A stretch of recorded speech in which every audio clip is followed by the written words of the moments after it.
அனைவருக்கும் வணக்கம். நம்ம அறிவியல் தெளிவோம் அப்படின்ற சீரியஸில் கண்டினியூஸாக சயின்ஸில் லாஸ்ட் மினிட் ரிவிஷன் அப்படின்றது பார்த்துக்கிட்டு இருக்கிறோம்.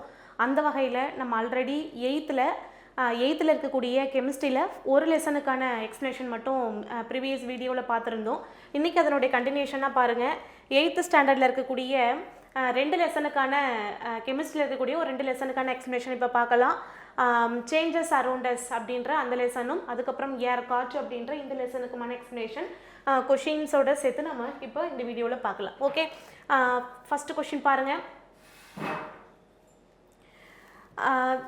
ஸ்டேட்மெண்ட்டாக கொடுத்துருக்குறாங்க. ஸ்டேட்மெண்ட் 1 என்ன சொல்லுது, கூற்று 1 என்ன சொல்லுது பாருங்கள். தீக்குச்சியின் தலைப்பகுதியில் சிவப்பு பாஸ்பரஸ் உள்ளது. சிவப்பு பாஸ்பரஸ், ரெட் பாஸ்பரஸ் அப்படின்னு சொல்கிறோம் இல்லையா, சிவப்பு பாஸ்பரஸ் உள்ளது. அடுத்து பாருங்கள், தீப்பெட்டியின் பக்கவாட்டில் பொட்டாசியம் குளோரைடும் ஆன்டிமனி ட்ரைசல்ஃபேட் உள்ளது அப்படின்னு சொல்லியிருக்கிறாங்க. இப்போ இது ரெண்டும் கரெக்டாக அப்படின்னு சொல்லி பார்த்தோன்னா பாருங்கள், தீக்குச்சியினுடைய தலைப்பகுதியில் இருக்கக்கூடியது யார் அப்படின்னு கேட்டால், தீக்குச்சியினுடைய தலைப்பகுதியில் பொட்டாசியம் குளோரைடும் ஆன்டிமனி ட்ரைசல்ஃபைடும் தீக்குச்சியினுடைய தலைப்பகுதிகளில் இருக்கும். ஓகே, அப்போ அதனுடைய ஆன்சர் இங்கே தான் இருக்குது. அடுத்து பாருங்கள், தீப்பெட்டியின் பக்கவாட்டில் அப்படின்னு சொல்லும் போது பக்கவாட்டில் தான் என்ன இருக்கும், ரெட் பாஸ்பரஸ் அப்படின்றது இருக்கும். ஓகேவா, ரெட் பாஸ்பரஸ் அப்படின்றது அதனுடைய சைடில் தான் இருக்கும், மேட்ச் பாக்ஸோடைய சைடில் தான் இருக்கும். அப்போ இது ரெண்டுமே வந்து எரராக தான் இருக்குது. ஓகே, அதனால் ஆன்சர் வந்து ஆப்ஷன் டியில் நம்ம எடுத்துக்கலாம். ஆப்ஷன் 1, 2 வந்து ராங்காக தான் இருக்குது. சரியா, அப்போ தெரிஞ்சுக்கோங்க. தீக்குச்சினுடைய தலைப்பகுதி அப்படின்னு சொன்னாக்கா பொட்டாசியம் குளோரைடும் ஆன்டிமனி ட்ரைசல்ஃபேடும், தீப்பெட்டியினுடைய பக்கவாட்டில் அப்படின்னு கேட்டாங்கன்னா ரெட் பாஸ்பரஸ் அப்படின்றது இருக்குது. ஓகே, அப்போது 1, 2 தவறு அப்படின்றது தான் இதுக்கான கரெக்டாக ஆன்சர்.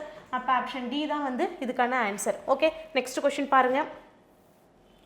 ஸோ இந்த லெசனை பொறுத்த வரைக்கும் நிறைய நம்ம டூ யூ நோ தான் நிறைய கொடுத்துருப்பாங்க. நிறைய பாக்ஸ் இருக்கும், அந்த பாக்ஸுக்குள்ளே தான் இன்ஃபர்மேஷனாக நிறைய இருக்குமே தவிர மற்றபடி லெசன்ஸில் அதிகமான கண்டென்ட் அதில் இல்லை. அதனால நம்ம பார்க்க வேண்டியது எல்லாமே அந்த பாக்ஸுக்குள்ளே என்ன இருந்துச்சு அது அந்த மாதிரி கொஷின்ஸாக இதில் இருக்குது பாருங்கள். இது மேக்ஸிமம் எல்லாமே உங்களுக்கு வந்து நான் ஸ்டேட்மெண்ட் வைஸ் கொஷின் மாதிரி தான் கொடுத்துருக்குறேன். எதுக்காக இந்த ஸ்டேட்மெண்ட் வைஸ் மாதிரி இருக்குது அப்படின்னு கேட்டிங்கன்னா, இப்போது லாஸ்ட் எக்ஸாம்லேயே போலீஸ் எக்ஸாம்லேயே ஸ்டேட்மெண்ட் வைஸ் கொஷின் கேட்டுட்டாங்க. அது மட்டும் இல்லாமல் ஒரு கொஷினில் நம்ம நிறைய ஆன்சர் நிறைய கண்டென்ட் அதில் நம்ம தெரிஞ்சுக்கலாம். ஒரே கொஷினில் 4 கொஷினுக்கான ஆன்சர், 5 கொஷினுக்கான ஆன்சர் அந்த மாதிரி தெரிஞ்சுக்கலாம். அதுக்காக தான் ஸ்டேட்மெண்ட் வைஸ் கொஷினாக நம்ம பார்க்குறோம். ஓகே, பாருங்கள். முட்டைகள் அழுகும் பொழுது ஹைட்ரஜன் சல்ஃபைடு வாயு உருவாவதால் துர்நாற்றம் வீசுகிறது அப்படிங்கிறது ஸ்டேட்மெண்ட் 1 இருக்குது. முட்டைகள் அழுகும் பொழுது என்ன வாயு வெளிவரும் அப்படின்னு கேட்டாங்கன்னா ஹைட்ரஜன் சல்ஃபைடு தான், H2S.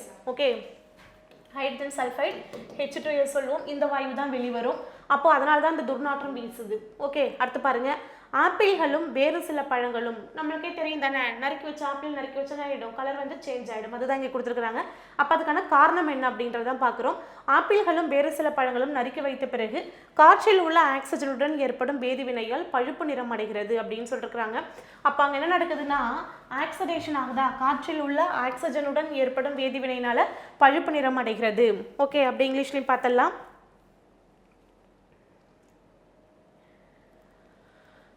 When eggs start, they produce a hydrogen sulfide gas which gives off a foul odor. அதாவது என்னன்னா அந்த மாதிரி ஒரு துர்நாற்றம் வீசுது அப்படின்றது, அந்த ஓடர் அப்படின்றது துர்நாற்றம் வீசு அப்படின்றத கொடுத்துருக்குறாங்க. Apples and some fruits turn blue due to chemical reaction with oxygen in air. அப்போ என்னென்னா கண்டிப்பாக இங்கே என்ன நடக்குது, ஒரு ஆக்சிடேஷன் தான் நடக்குது அப்படின்றது கொடுத்துருக்குறாங்க. இது செகண்ட் ஸ்டேட்மெண்ட். தேர்ட் பாருங்கள், ஆப்பிள்கள், பழங்கள் மற்றும் காய்கறிகளின் செல்கள் பாலிஃபினால் ஆக்சிடேஸ். இது ரொம்ப முக்கியமானது, ஞாபகம் வச்சுருக்கீங்க. இந்த மாதிரி பழுப்பு கலராக மாறதுக்கான காரணம் என்ன அப்படின்னு கேட்டாங்கன்னா பாலிஃபினால் ஆக்சிடேஸ் அல்லது டைரோசினேஸ் அப்படின்றதான் இதுக்கான பேர். இந்த எம்சைம் இருக்கிறதுனால தான் அது எல்லாமே பழுப்பு நிறமாகும் அப்படின்றது. இது ரொம்ப முக்கியமானது, இதை வந்து நோட் பண்ணி வச்சுக்கோங்க. இந்த ஆப்பிள்களாக இருக்கட்டும், எதெல்லாம் நம்ம கட் பண்ணி வச்சா கலர் சேஞ்ச் ஆகுதோ அதுக்கு எல்லாத்துக்குமே என்ன காரணம் அப்படின்னா ஒரு எம்சைம் தான் காரணமாக இருக்குது. அந்த எம்சைம்க்கு என்ன பேர் அப்படின்னாக்கா பாலிஃபினால் ஆக்சிடேஸ் அல்லது டைரோசினேஸ் அப்படின்றது தான் காரணமாக இருக்குது. இப்போ இந்த எம்சைம் தான் ஆக்சிஜனோட தொடர்பு கொள்ளும் பொழுது பழங்களில் இருக்கக்கூடிய ஃபீனாலிக் சேர்மங்கள், ஓகே, ஃபீனாலிக் சேர்மங்களை என்னவா மாற்றுது, மெலனின் எனப்படும் பழுப்பு நிறமிகளாக மாற செய்கின்றன. அப்போ இதில் இருக்க ஸ்டேட்மெண்ட் எல்லாமே கரெக்டு தான். ஓகே, ஃபஸ்ட்டு முட்டைகள் அழுகும் பொழுது வெளிவரது ஹைட்ரஜன் சல்ஃபைடு, இது தனி கொஷின், அதனால தான் அது துர்நாற்றம் வீசுது. அது அடுத்து பாருங்கள், ஆப்பிள்களில் அந்த கலர் வந்து மாறத்துக்கு வந்து அது என்ன செய்யுதுனாக்கா ஒரு ஆக்சிடேஸ் ஆகுது அப்படிங்கிறத ஞாபகம் வச்சுக்கிங்க. அடுத்தது பாருங்கள், இந்த கலர் மாறதுக்கு எம்சைம் தான் காரணமாக இருக்குது. அந்த எம்சைம் என்னன்னாக்கா பாலிஃபினால் ஆக்சிடேஸ் அல்லது டைரோசினேஸ் அப்படின்ற எம்சைமை கொண்டு இருக்குது. இந்த எம்சைம் தான் அந்த பழங்களில் இருக்கக்கூடிய ஃபீனாலிக் சேர்மங்களை மெலனின் எனப்படும் பழுப்பு நிறமிகளாக மாற செய்கிறது. அப்போ ஒரு எம்சைம் இருக்குது, அந்த எம்சைம் தான் என்ன பண்ணுது அப்படின்னாக்கா இந்த மாதிரியான கலர் சேஞ்சஸை ஆகிறதுக்கு காரணமாக இருக்குது அப்படின்றது. அப்போ ஸ்டேட்மெண்ட் 1 2 3 4 எல்லாமே கரெக்டாக இருக்குது. அப்போ ஆப்ஷன் டி தான் இதுக்கான கரெக்ட் ஆன்சர். ஓகே, ரொம்ப முக்கியமான கொஸ்டின், இது வந்து கரெக்டாக ஞாபகம் வச்சுக்கோங்க. நெக்ஸ்ட் கொஸ்டின் பாருங்கள். நெக்ஸ்ட் கொஸ்டினில் காய்ந்த விறகுகள், இதில் வந்து என்ன கேட்டிருக்கிறாங்க அப்படின்னா கீழ்கண்ட கூற்றுகளில் சரியானது எது? எப்போதுமே கொஸ்டின் பார்க்கும்போது என்ன கேட்டிருக்கிறாங்க அப்படிங்கிறது பாருங்கள். இங்கே நம்மளுக்கு கேட்டிருக்கிறது வந்து எது சரியானது அப்படின்றத கேட்டிருக்கிறாங்க. ஓகேவா? காய்ந்த விறகுகள் தீப்பற்றி எரியும் பொழுது அவை காற்றில் உள்ள ஆக்சிஜனுடன் வினை புரிந்து CO2 மற்றும் புகையை வெளியிடுகிறது அப்படின்னு சொல்லி கேட்டிருக்கிறாங்க. இது கரெக்டு தானே? விறகுகளை நம்ம வந்து காற்றில் எரிக்கிறோம், அப்போ எரிக்கும் போது அது எரியுது, எரிஞ்சு அது ஆக்சிடேஷன் ஆகுது, ஆக்சிடேஷன் ஆகி அதுலேருந்து என்ன வருதுன்னா CO2 புகை வெளிவருது அப்படின்றது. இது பார்த்தாலே நம்மளுக்கு தெரியுது, இது கரெக்ட் ஸ்டேட்மெண்ட் தான். செகண்ட் பாருங்க, பீர், வைன் போன்றவை தொழிற்சாலைகளில் நொதித்தல் முறை மூலம் உற்பத்தி செய்யப்படுகின்றன.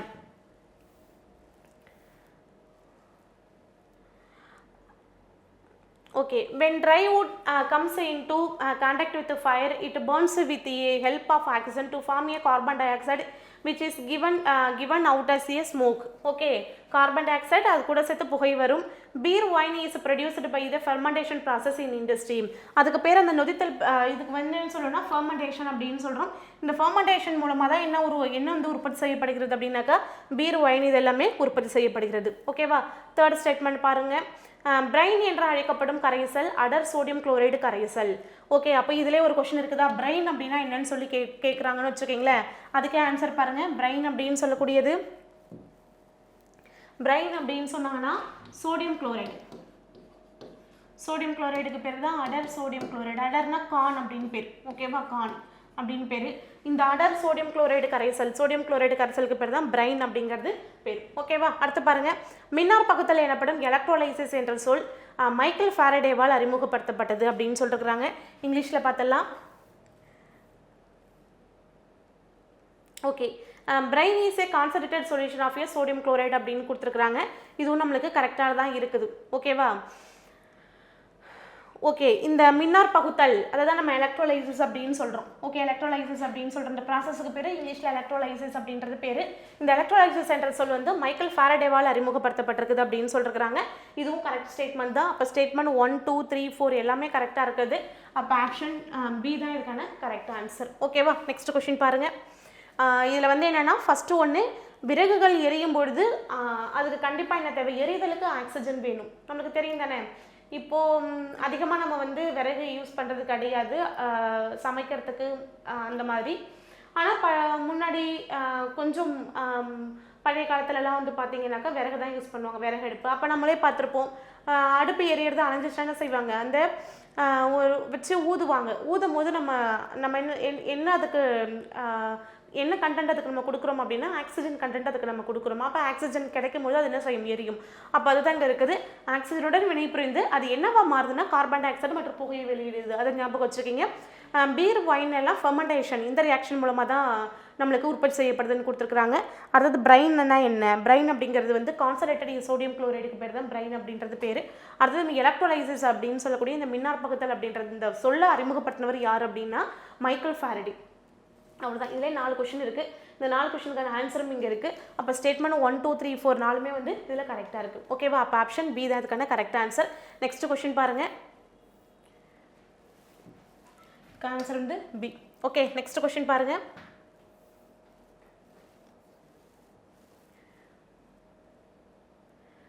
ஓகே, இங்கே வந்து கூற்று காரணமாக பார்க்குறோம். நீரில் உள்ள மாசுக்களை நீக்குவதற்காகவும் நுண்கிருமிகளை புற ஊதா கதிர்களை கொண்டு அழிப்பதற்காகவும் வணிக ரீதியிலான நீர் வடிகட்டிகள் பயன்படுத்தப்படுகின்றன அப்படின்னு கொடுத்துருக்குறாங்க. RO purifiers also have a UV unit that destroy the germs present in water. நீரில் இருக்கக்கூடிய மாசுக்களை நீக்குவதற்காக புற ஊதா கதிர்களை கொண்டு அழிப்பதற்காகவும் வணிக ரீதியிலான நீர் வடிகட்டிகள் பயன்படுத்தப்படுகின்றன அப்படின்றத கொஸ்டின். இதுக்கான காரணம் அப்படிங்கிறது எதிர் சவுடு பரவல் என்ற முறையில் நீரில் உள்ள மாசுக்கள் நீக்கப்பட்டு சுத்திகரிக்கப்படுகின்றன. Water is purified by removing contaminants from the water using the reverse osmosis method. எதிர் சவுடு பரவல் தான் ஆர்ஓ ப்ராசஸ் அப்படின்னு சொல்கிறோம். இந்த எதிர் சவுடு பரவல் என்ற முறையில் தான் நீரில் இருக்கக்கூடிய மாசுக்கள் நீக்கப்பட்டு சுத்திகரிக்கப்படுகிறது அப்படின்னு சொல்லியிருக்கிறாங்க. ரெண்டுமே கரெக்டு தான். ஸ்டேட்மெண்ட்டும் கரெக்டு, கூட்டும் கரெக்டு, காரணமும் கரெக்டு.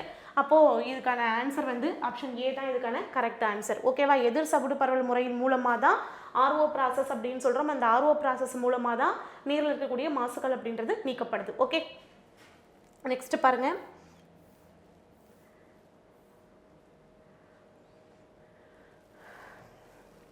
ஹேம்பர் முறையில் அமோனியா தயாரித்தலில் உலோக இரும்பு வினைவேக மாற்றியாக பயன்படுத்தப்படுகிறது.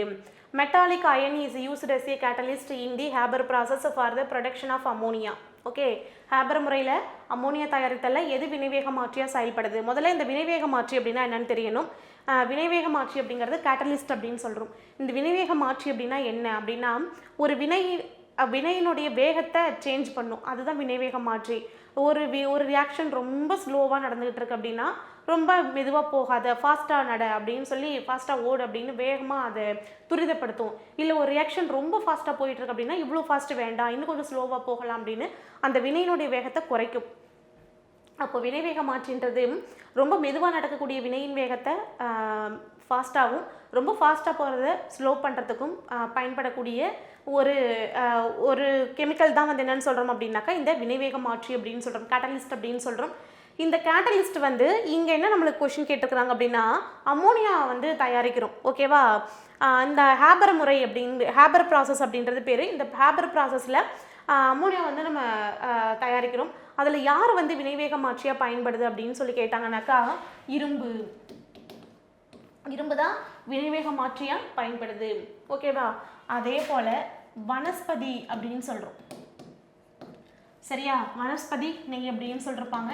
இந்த வனஸ்பதி நெய்யில் யார் வினைவேக மாற்றியாக பயன்படுறா அப்படின்னா நிக்கல் வினைவேக மாற்றியாக பயன்படும். அப்போ இந்த லெசனில் இந்த 2 கொஷினும் இருக்கும், ஞாபகம் வச்சுக்கிங்க. ஹேபர் முறையில் அமோனியா தயாரித்தலில் இரும்பு வந்து வினைவேக மாற்றியாக பயன்படுது. வனஸ்பதி நெய் தயாரித்தலில் நிக்கல் வந்து வினைவேக மாற்றியாக பயன்படுது. அதே மாதிரி பாருங்க, என்சைம்கள் மற்றும் ஈஸ்டுகள் உயிரி வினைவேக மாற்றிகள். அப்போ யார் பயோ கேட்டலிஸ்ட் அப்படின்னு சொல்லி கேட்பாங்க. ஓகேவா? பயோ கேட்டலிஸ்ட் யாரு அப்படின்னா enzymes and yeast are called bio catalyst. என்சைமும் ஈஸ்டுகளும் உயிரி வினைவேக மாற்றிகள் எனப்படுகின்றன. இவங்க 2 பேரும் உயிரி வினைவேக மாற்றிகள். அப்போ ரெண்டுமே கரெக்டாக இருக்கு. ஒன்றுமே கிடையாது, 2 விஷயம் மட்டும் ஞாபகம் வச்சுருக்கீங்க. ஃபர்ஸ்ட்டு ஒன்று வந்து ஹேபர் முறையில் அமோனியா தயாரித்தலில் இரும்பு வினைவேக மாற்றி. அதே மாதிரி வனஸ்பதி தயாரித்தலில் நிக்கல் வந்து வினைவேக மாற்றி. அதே மாதிரி என்சைம்கள் மற்றும் ஈஸ்டுகள் அப்படின்றது உயிரி வினைவேக மாற்றி பயோ கேட்டலிஸ்டாக யூஸ் ஆகுது. அவ்வளோதான் இந்த கொஸ்டின்ஸ். அப்போ ரெண்டுமே கரெக்டாக இருக்கிறதுனால ஸ்டேட்மெண்ட் 1, 2 ரெண்டுமே கரெக்ட். ஓகே, அடுத்த கொஸ்டின் பாருங்கள்.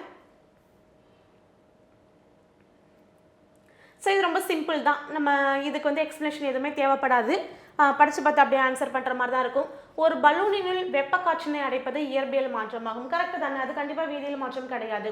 இயற்பியல் மாற்றம் அப்படிங்கிறது அதோட வெளிப்புற தோற்றத்தை சொல்கிறது. அப்போ காற்று அதுக்குள்ளே நம்ம வந்து நிறைய செலுத்த அதனுடைய அமைப்பு அப்படின்றது மாறும். அப்போ அது இயற்பியல் மாற்றம் தான். அப்போ ஃபர்ஸ்ட் 1, தங்க நாணயத்தினை ஒரு மோதிரமாக மாற்றுவது இயற்பியல் மாற்றமாகும். இங்குவும் அதனுடைய வெளிப்புறம் தோற்றம் தான் மாறுது தவிர அதுக்குள்ளே இருக்கக்கூடியது அது வந்து கோல்டு காயினாக இருக்கிறது, அது வந்து ஒரு ரிங்காக மாறுச்சு அப்படின்னு சொன்னால் ரெண்டுமே என்னதான், அதுக்குள்ளே இருக்கக்கூடியது வந்து கோல்டு தான், அது எங்கே சேஞ்சும் ஆகலை. அப்போ வேதியியல் மாற்றம் அடையலை, இயற்பியல் மாற்றம் மட்டும்தான். காயினானது ரிங்காக மாறி இருக்கு, அவ்வளோதான். அப்போ இதுவும் வந்து அதோட வெளிப்புற தோட்டத்தில் மாற்றம் ஏற்படுறதுனால இதுவும் ஃபிசிக்கல் சேஞ்சு தான். Okay, filling up a balloon with a hot air in a physical change. அடுத்து பாருங்கள், stitching gold coin into a ring in a physical change. இது ரெண்டுமே ஃபிசிக்கல் சேஞ்சு தான். ஒரு கேஸ் சிலிண்டரின் திருகினை திருப்புவதன் மூலம் திரவ எரிபொருள் வாயு எரிபொருளாக மாறும். இது வேதியியல் மாற்றத்திற்கு எடுத்துக்காட்டாகும். அடுத்து பாருங்க, உணவு கெட்டுப்போதல் என்பது வேதியியல் மாற்றமாகும். ஓகே, ஸோ உணவு கெட்டுப்போதல் அப்படின்றது கண்டிப்பாக வேதியியல் மாற்றம் தான். ஏன் வேதியியல் மாற்றம் அப்படின்னு சொன்னாக்கா அது வந்து எப்படின்னா நம்ம வந்து இன்டேக் எடுத்துக்க முடியாது, கண்டிப்பாக சாப்பிட முடியாது, அது வந்து கண்டிப்பாக கெட்டு போயிருக்கும். அப்போ அது ஒன்று இன்னொன்னவா கன்வெர்ட் ஆயிடுச்சு, ஏதோ அதுக்குள்ளே ஒரு சேஞ்சஸ் நடந்துச்சு அப்படின்னாக்கா கண்டிப்பாக அது என்னதான், அது வந்து வேதியியல் மாற்றம் தான். Okay, spoiling of food is a chemical change. இது வந்து வேதியியல் மாற்றம் தான். அடுத்து, opening a gas cylinder knob converts liquid fuel into a gaseous fuel. This is an example of a chemical change. கண்டிப்பா இங்க பாருங்க, திரவமா இருந்தது என்னவா மாறுது, வாயு எரிபொருளாக மாறும். இது உங்களுக்கு நல்லாவே புரியணும். ஏன் அப்படின்னா நம்ம வந்து LPG அப்படின்றது யூஸ் பண்றோம். LPGன்றது நான் ஏற்கனவே சொல்லியிருக்கேன், இருந்தாலும் ஞாபகம் வச்சுக்கீங்க. liquefied petroleum gas. petroleum gas. liquefied petroleum gas அப்படின்னு சொல்றோம். திரவமாக்கப்பட்ட பெட்ரோலிய வாயு அப்படின்றது அதுக்கான கரெக்ட் ஆன்சர். கரெக்டா? அப்போ அதுக்குள்ள சிலிண்டருக்குள்ள இருக்கும்போது அது என்னவா இருக்குது, லிக்விடா இருக்குது. வெளியில வரும்போது அது என்ன கன்வெர்ட் ஆகுது, கேஸா கன்வெர்ட் ஆகுது. அப்போ கண்டிப்பா இங்க என்ன நடந்திருக்கு அப்படின்னா ஒரு கெமிக்கல் சேஞ்ச் அப்படின்றது நடந்திருக்கு. அப்போ ஃபர்ஸ்ட் இருக்கக்கூடிய ரெண்டுமே வந்து பிசிக்கல் சேஞ்ச், கீழே இருக்கக்கூடிய ரெண்டுமே கெமிக்கல் சேஞ்ச். அப்போ எல்லாமே கரெக்டாக இருக்குது. அப்போது என்னுடைய ஆப்ஷன் பாருங்கள், ஆப்ஷன் வந்து இதுக்கு ஆல் ஆர் ட்ரூ, அனைத்தும் சரி அப்படின்றதான் இதுக்கான correct answer. Okay, next question பாருங்கள்.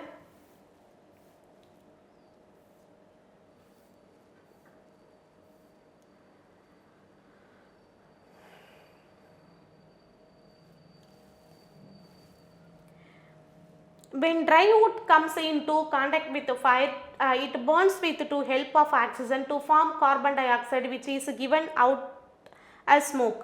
காய்ந்த விறகுகள் நெருப்புடன் தொடர்பு கொள்ளும் பொழுது காற்றில் உள்ள ஆக்சிஜனுடன் சேர்ந்து எரிந்து கார்பன் டை ஆக்சைடு புகையாக வெளியிடுகிறது. ஆல்ரெடி ஏற்கனவே இந்த கொஸ்டின் பார்த்தோம். கரெக்டா? ஆக்சிஜனோட சேர்ந்து எரியுது, எரிஞ்சது கண்டிப்பாக என்னவா மாறுது, கார்பன் டை ஆக்சைடு வெளியிடுது, ப்ளஸ் அது கூட சேர்த்து ஃபியூம்ஸ் புகையும் வெளிவிடுது. ஒரு தீக்குச்சியை தீப்பெட்டியின் பக்கவாட்டில் தேய்க்கும் பொழுது வேதிவினை நிகழ்ந்து வெப்பம், ஒளி மற்றும் புகை உண்டாகிறது. இதுவும் கரெக்ட் தானே? தீக்குச்சினுடைய சைடில் அதை நம்ம என்ன செய்வோம், அதை தேய்க்கும் பொழுது கண்டிப்பாக அதில் கெமிக்கல் ரியாக்ஷன் தான் நடக்குது, நடந்து வெப்பம், ஒளி மற்றும் புகை உருவாகிறது. சுட்ட சுண்ணாம்பு நீருடன் தொடர்பு கொள்ளும் பொழுது கால்சியம் ஆக்சைடு உருவாகிறது அப்படின்னு சொல்லிருக்கிறாங்க. கால்சியம் ஆக்சைடு அப்படின்றது இங்கே கால்சியம் ஆக்சைடு அப்படின்றது உருவாகாது, கால்சியம் ஹைட்ராக்சைடு அப்படின்றது தான் உருவாகும். Calcium hydroxide,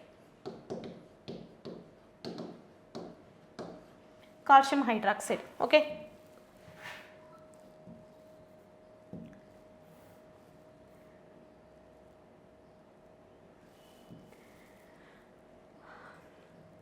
when quicklime come into contact with water, it forms calcium oxide. calcium oxide கிடையாது, calcium hydroxide. calcium hydroxide CaOH twice தான் calcium hydroxide சொல்கிறோம். அப்போ எது வந்து தவறாக இருக்குன்னா மூணாவது மட்டும் தான் தவறாக இருக்குது, ஃபஸ்ட்டு செகண்டு ரெண்டுமே வந்து கரெக்டாக இருக்குது. அப்போது ஆன்சர் வந்து நம்ம இதுக்கு ஆப்ஷன் ஏ எடுத்துக்கலாமா? 1, 2 இது ரெண்டுமே கரெக்டாக இருக்குது, 3 வந்து ஃபால்ஸ். அப்போது ஆப்ஷன் ஏ தான் இதுக்கான correct answer. Okay, next question பாருங்கள். ஸ்டேட்மெண்ட்டு கொடுத்துருக்குறாங்க, கூற்று காரணமாக கொடுத்துருக்குறாங்க. ஸோ இதுவுமே வந்து நம்மளுக்கு பாக்ஸில் கொடுத்துருக்கக்கூடியது தான். ஓகே, சுண்ணாம்பு கல்லானது சுட்ட சுண்ணாம்பு, நீற்று சுண்ணாம்பு, சிமெண்ட் ஆகியவற்றுக்கான மூலப்பொருளாகும் அப்படின்ட்டுருக்குறாங்க. இது கரெக்டு தான்.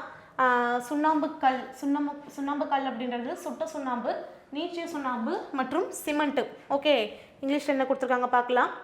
Limestone is a raw material of a quicklimes, salt lime and cement அப்படின்ட்டு இருக்கிறாங்க. இது வந்து எதுக்கான ரா மெட்டீரியலாக இருக்குது லைம்ஸ்டோன் அப்படின்றது? எதுக்கு? ஒன்று வந்து குயிக்லைம், அதுக்கப்புறம் சாக்லைம், சிமெண்ட்டு, இது எல்லாத்துக்குமே வந்து ரா மெட்டீரியலாக இருக்குது அப்படின்னு சொல்லியிருக்கிறாங்க. செகண்ட் பாருங்கள், தொழிற்சாலைகளில் சுண்ணாம்புகள் பாறைகள் வெப்பப்படுத்தப்பட்டு சுட்ட சுண்ணாம்பு பெறப்படுகிறது. தொழிற்சாலைகளில் இருக்கக்கூடிய சுண்ணாம்புக்கல் பாறைகள், ஓகே, சுண்ணாம்புக்கல் பாறைகள் வெப்பப்படுத்தப்படுறதுனால என்ன உருவாகுது? சுட்ட சுண்ணாம்பு. சுட்ட சுண்ணாம்பு வந்து கால்சியம் ஆக்சைடு சொல்லும், CO தான் சுட்ட சுண்ணாம்பு அப்படின்னு சொல்கிறோம். அப்போ கூற்று காரணம் ரெண்டுமே வந்து இது கரெக்டான தான். இதெல்லாம் பாக்ஸில் இருக்கக்கூடிய கொஷின் தான். ஓகேவா? பாக்ஸில் இருக்கக்கூடியது எல்லாமே, இதில் மேக்ஸிமம் இருக்கிறது எல்லாமே பாக்ஸு தான். அடுத்து பாருங்கள், பெரும்பாலான பொருள்கள் நீர் மற்றும் ஆக்சிஜனுடன் தொடர்பு கொள்ளும் பொழுது வேதிவினைக்கு உட்படும் நிகழ்வு எவ்வாறு அழைக்கப்படுகிறது அப்படின்னு சொல்லி கேட்டிருக்கிறாங்க. கொஷின்ஸ் திருப்பி பார்க்கலாம். பெரும்பாலான பொருட்கள் நீர் மற்றும் ஆக்சிஜனுடன் தொடர்பு கொள்ளும் பொழுது, நீர் மற்றும் ஆக்சிஜனுடன் தொடர்பு கொள்ளும் பொழுது வேதிவினை நடக்குது. அந்த வேதிவினை என்னன்னு சொல்லி கேட்குறாங்க. How was called as when the iron metal come into contact with water and oxygen, it undergoes a chemical reaction. என்ன அதுக்கு பேர் அப்படின்னு சொல்லி கேட்குறாங்க. அதுக்கு பேர் ரெஸ்டிங் அப்படின்றது பேர். அப்படின்னா என்ன அர்த்தம் அப்படின்னா துருப்பிடித்தல் அப்படின்றது பேர். ஓகேவா? அடுத்து பாருங்க, இது உங்களுக்கு நல்லாவே தெரியும். ஈரத்துணி காற்றில் உலரும் பொழுது ஏற்படக்கூடிய மாற்றம் என்ன அப்படின்னாக்கா, பெருசாக கெமிக்கல் சேஞ்சஸ் துணிக்குள்ளே எந்த மாற்றமும் இல்லை.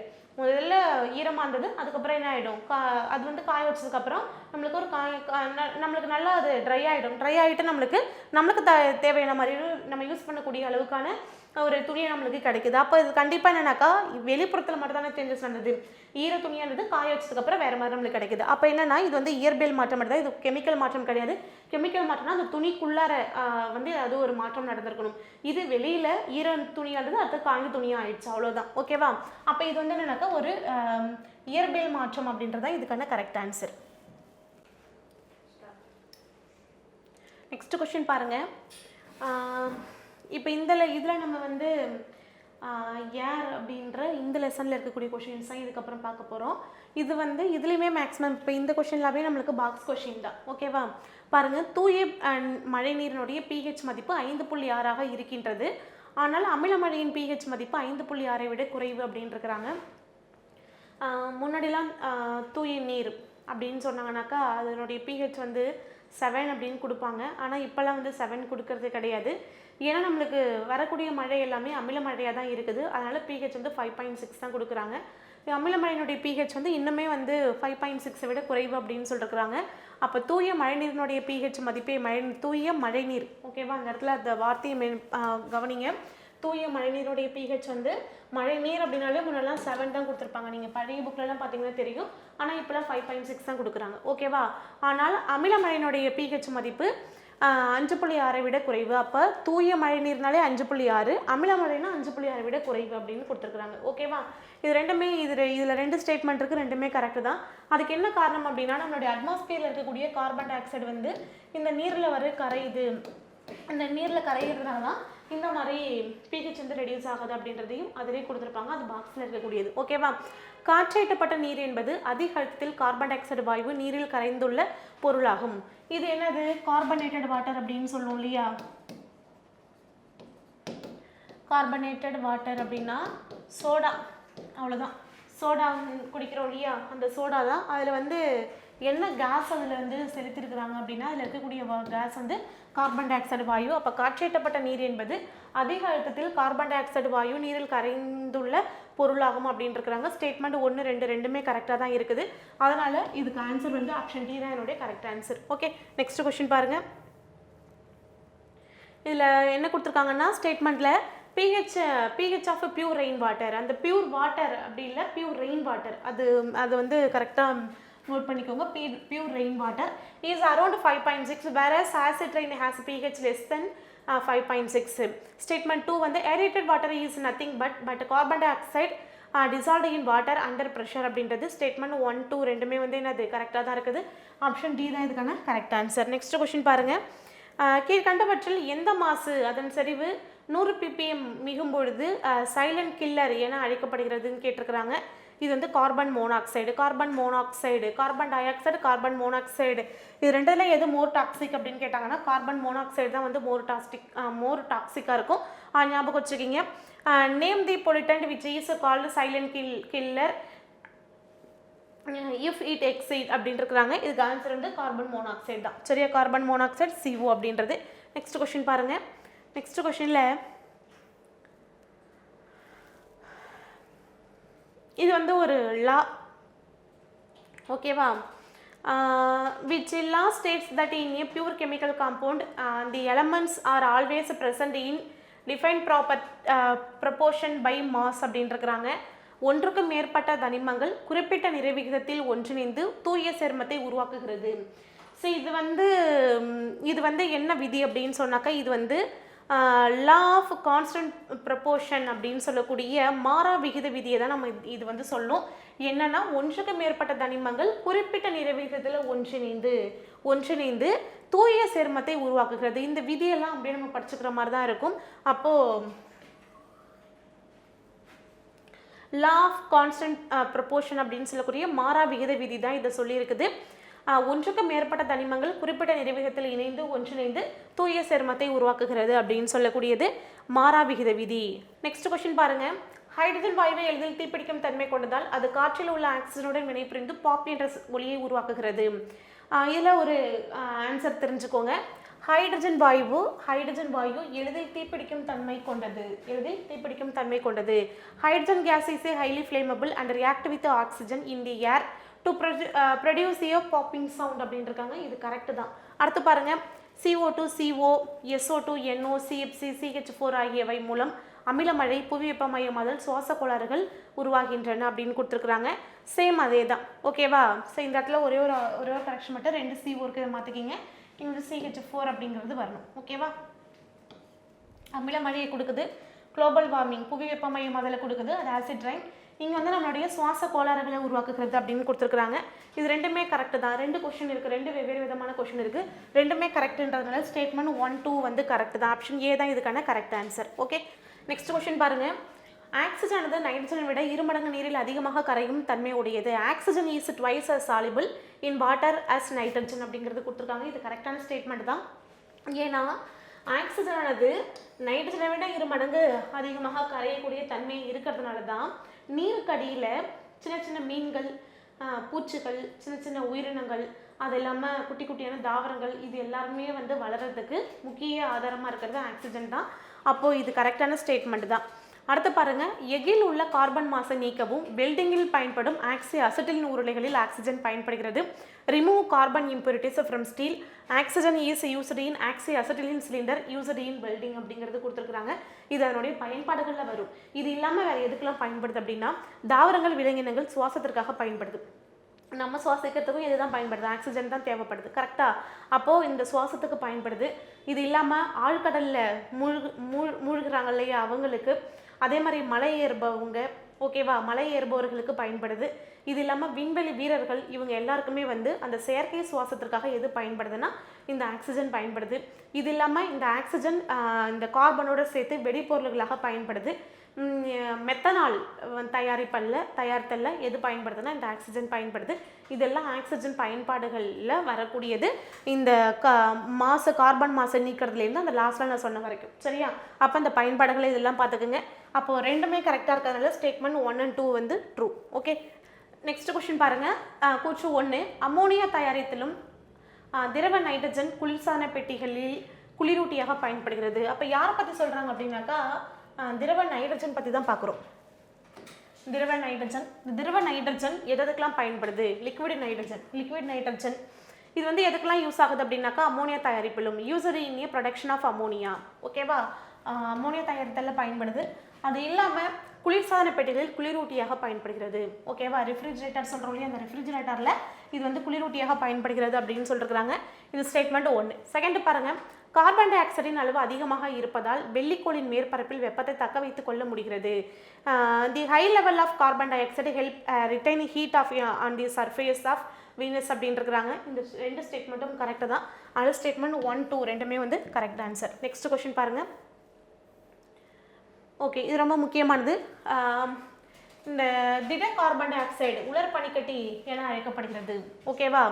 அப்போது ட்ரை ஐஸ் அப்படின்னு சொல்லி கேட்டாங்கன்னாக்கா, ட்ரை ஐஸ் அப்படின்னு சொல்லக்கூடியது சாலிட் கார்பன் டை ஆக்சைடு, உலர் பனிக்கட்டி. சாலிட் கார்பன் டை ஆக்சைடு, திட கார்பன் டை ஆக்சைடு தான் உலர் பனிக்கட்டி என்று அழைக்கப்படுகிறது. இது குளிர்பதன பெட்டிகளில் குளிரூட்டியாக பயன்படுகிறது அப்படின்னு சொல்லி கொடுத்துருக்குறாங்க.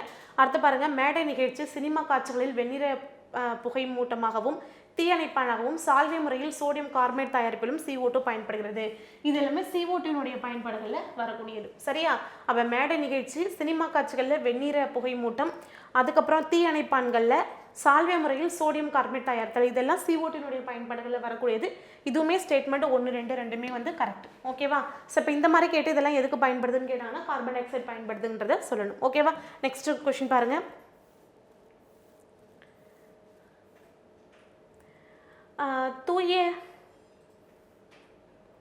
தூய மழைநீரின் pH 5.6 ஆகும். ஆனால் அமில மழையின் pH மதிப்பு 5.6 விட குறைவு. இது நம்ம ஏற்கனவே அந்த ஃபர்ஸ்ட் கொஸ்டினில் ஒன்றில் பார்த்துட்டோம், இந்த லெசனில் ஃபர்ஸ்ட் கொஸ்டினில். செகண்ட் பாருங்கள். காற்றேற்றப்பட்ட நீர் என்பது குறைந்த அழுத்தத்தில் கார்பன் டை ஆக்சைடு வாயு நீரில் கரைந்துள்ள பொருளாகும். இது சோடா நீர் என்றும் அழைக்கப்படுகிறது அப்படின்னு கொடுத்துருக்குறாங்க. எப்போதுமே குறைந்த அழுத்தமாக இருக்காது, அதிக அழுத்தமாக இருக்கும். கரெக்டாக? அப்போ இந்த இடத்துல குறைந்த அப்படின்னு வரக்கூடாது, என்ன வரணும்? அதிக அப்படின்னு வரணும். காற்றேற்றப்பட்ட நீர், சோடா நீர் அப்படின்னு சொல்கிறோம் இல்லையா, இது வந்து அதிக அழுத்தத்தில் கார்பன் டை ஆக்சைடு வாயு நீரில் கரைந்திருக்கக்கூடியது, அதை தான் நம்ம சோடா நீர் அப்படின்னு சொல்கிறோம். அப்போ அது மட்டும் கரெக்டாக இருக்கிறதுனால ஸ்டேட்மெண்ட் 1 மட்டும் தான் இது வந்து கரெக்ட் ஆன்சர். ஓகேவா? நெக்ஸ்ட் பாருங்கள். இதில் வந்து லோ ப்ரெஷர்னு வரக்கூடாது, ஹை ப்ரெஷர்னு வரணும். சரியா? Aerated water is in a substance in which carbon dioxide gas is dissolved in water at high pressure. High pressure தான் வரணும். It is known as a soda water. Okay, அதில் வந்து ஸ்டேட்மெண்ட் 1 மட்டும் தான் கரெக்டாக இருந்துச்சு. நெக்ஸ்ட் கொஸ்டின் பாருங்கள்.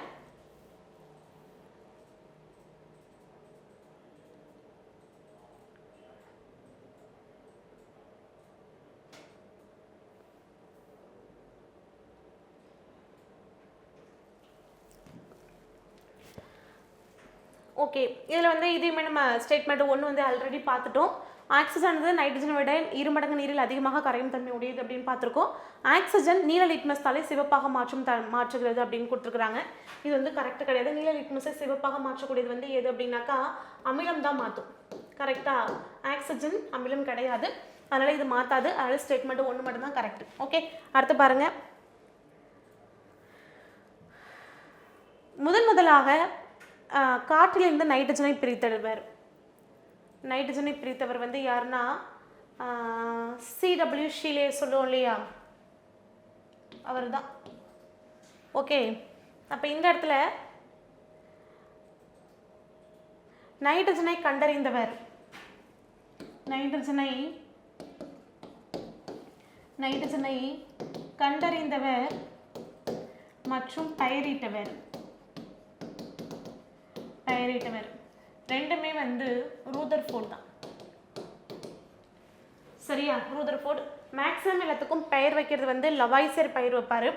அப்போ நைட்ரஜனுக்கு லவாய்சர் என்ன பெயர் வச்சாரு?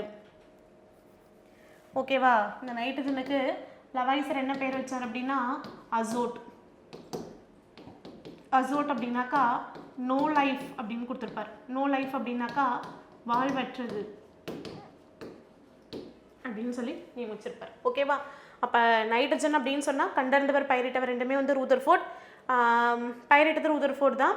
நம் காற்றிலிருந்து பிரித்தவர் வந்து யார் அப்படின்னாக்கா CW ஷீலேன்னு சொல்லக்கூடியவர் தான் வந்து பிரிச்சிருப்பார். நைட்ரஜன் சொல்லி பெயரிட்டது ரூதர்ஃபோர்ட். ஆனால் எல்லாருக்குமே வந்து லவாய்சர் ஒரு நேம் வச்சுருப்பாரு. அந்த மாதிரி நைட்ரஜனுக்கு லவாய்சர் என்ன நேம் வச்சார்னா அசோட் அப்படின்னு வச்சுருப்பாரு. அப்படின்னா என்ன அர்த்தம்? நோ லைஃப் அப்படின்னு அர்த்தம். ஓகே, இது இல்லாமல் நைட்ரஜன் சொல்லிட்டோமா, ஆக்சிஜன்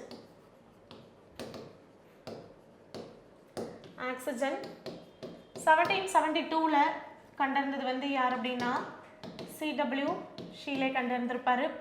1774ல் தனிப்பட்ட முறையில் கண்டறிந்தவர் வந்து யார் அப்படின்னாக்கா ஜோசப் பிரிட்ஸ்லி அப்படின்றவர் தான். இது வந்து தனிப்பட்ட முறையில் கண்டறிந்திருப்பார். அப்போ ஆக்சிஜனை கண்டறிந்தவர். ஓகேவா? இது வந்து கண்டறிந்தவர். அப்போ பெயரிட்டவர் யாரு? பெயரிட்டவர் வந்து யார் அப்படின்னா லவாய்சியர். இதை வந்து என்ன மீனிங்கில் பெயர் வச்சிருப்பார் அப்படின்னாக்கா லத்தீனில் அமில உருவாக்கி அப்படின்ற மாதிரி பெயர் வச்சிருப்பார். ஓகேவா? அப்புறம் இன்னொன்று ஞாபகம் வச்சுருக்கீங்க, நைட்ரஜன் பார்த்தாச்சு, ஆக்சிஜன் பார்த்தாச்சு, ஹைட்ரஜனை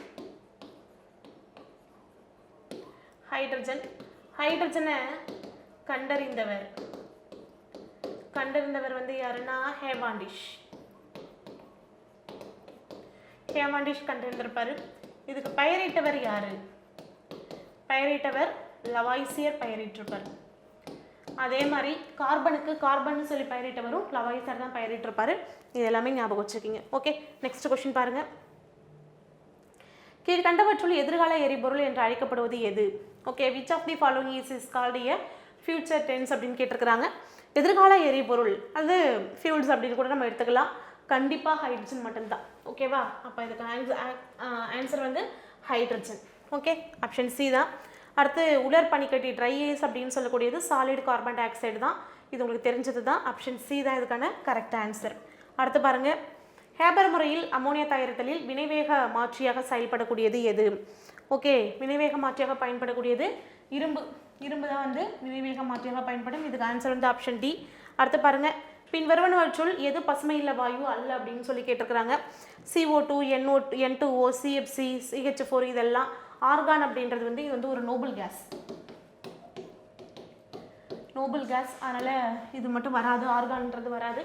அதான் அதனுடைய ஆன்சர். ஓகே, அடுத்து பாருங்கள், காற்றில் சுமார் 78% அளவில் எந்த வாயு உள்ளதுன்னு சொல்லி கேட்டிருக்கிறாங்க. காற்றுனாலே யாருனாலே நம்ம என்னன்னு சொல்கிறோம், ஏர் அப்படின்றது ஒரு மிக்சர் அப்படின்னு சொல்கிறோம். ஏர்ன்றது ஒரு மிக்சர். அது 78% வந்து நைட்ரஜன் இருக்கும், 21% ஆக்சிஜன் இருக்கும், 1% வந்து அதர்ஸ் இருக்கும் அப்படின்னு சொல்லி படிச்சிருப்போம். அப்போ 78% என்ன இருக்கும் அப்படின்னாக்கா நைட்ரஜன் தான் இருக்கும். ஓகே, ஸோ இதோட நம்மளுக்கு இந்த லெசன் அப்படின்றது கம்ப்ளீட் ஆகுது. ஓகேவா? ஸோ இது வரைக்கும் நம்ம ஒரு 25 கொஷின்ஸ் பார்த்துருக்குறோம். இந்த 25 கொஷின்ஸில் நம்ம 2 லெசன் பார்த்துருக்கோம். ஓகேவா? இது வந்து கொஞ்சம் சில கொஷின்ஸ் வந்து உங்களுக்கு ரிப்பீட் ஆகிற மாதிரி இருந்திருக்கலாம். ஏன்னா நம்ம நிறைய லெசன்ஸ் எடுக்கலை, ரொம்ப கம்மியான போர்ஷன் தான் எடுத்து அதுலேருந்து ஒரு 25 கொஷின்ஸ் எடுத்திருக்கோம். அதனால் 1 or 2 கொஷின் ரிப்பீட் ஆகிற மாதிரி இருக்கும். ஓகேவா? இதோட நம்மளுக்கு இந்த லெசன் கம்ப்ளீட் ஆகுது. ஸோ நம்ம நெக்ஸ்ட் வீடியோவில் அடுத்த லெசன் பார்க்கலாம். தேங்க்யூ.